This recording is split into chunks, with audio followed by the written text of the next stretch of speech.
December, and each year it occurs the World AIDS Day. In this occasion, we wonder about this global scourge. Indeed, there are 33.2 million of AIDS sufferers in the whole world, including 6,800 people who are infected with HIV virus every day, and 5,700 people who die because of AIDS every day. These figures show how important it is to fight against AIDS, mainly through anti-AIDS campaigns that make the disease more and more known. But is AIDS known enough? Let's go to meet Dr. Strado, who will tell us more about the HIV virus. AIDS is caused by a virus, the HIV. It's a small-sized infectious agent. It can only reproduce inside the host cells and turn the cell genetic material from its normal functions to producing the virus itself thanks to the replication. Consequently, HIV slowly destroys the immune system, and that's why the body is more exposed to infections and that eventually cause death. Now we'll travel to sub-Saharan Africa, which is widely touched by HIV. Sub-Saharan is the most infected area in the world, and even if it represents 11% of the world population, it gathers 2/3 of the AIDS sufferers. And here in 2010, there was 1.9 million of persons infected with HIV and 1.2 million of deaths.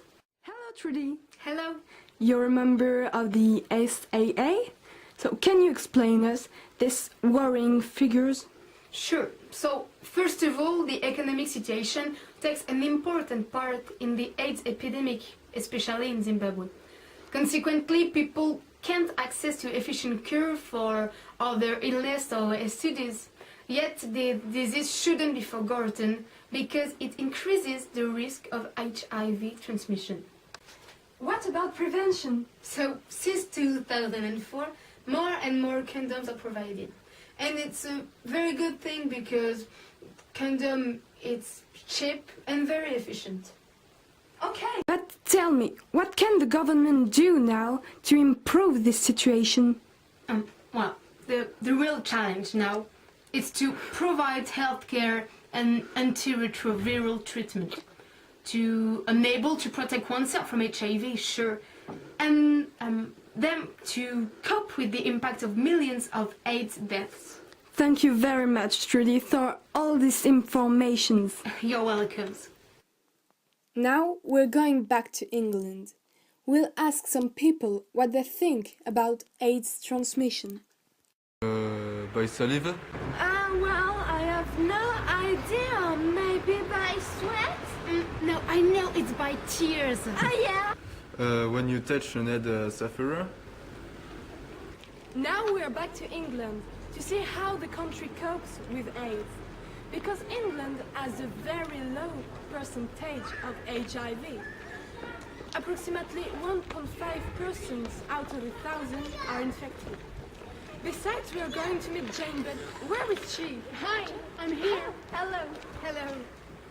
Hi, Jane. Hi. Nice to meet you. Me too. So, can you introduce yourself?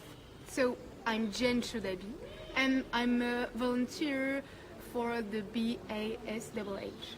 Can you tell us about the transmission, because there's a lot of received ideas? There are many ways to catch AIDS. First of all, the most important is by having unprotected sex, with about 89%. Then HIV can be transmitted by blood, especially in the case of drugs when needles are reused, for instance. And to finish, the mother can transmit the virus by childbirth. Very interesting. So there's non-transmission by saliva, by tears, by sweat? No. All these received ideas are totally false. That's reassuring. And so, can you explain us why the rate of AIDS in England is better than the other countries. I think it's because there is a good prevention here. It's easy to be screened for AIDS thanks to free tests. And to finish, you can get easily condoms, for instance in vending machine. Okay, so in fact, with all this prevention, the fight against AIDS can go better and better.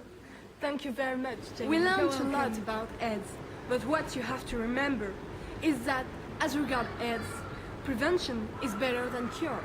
So see you next time. Kids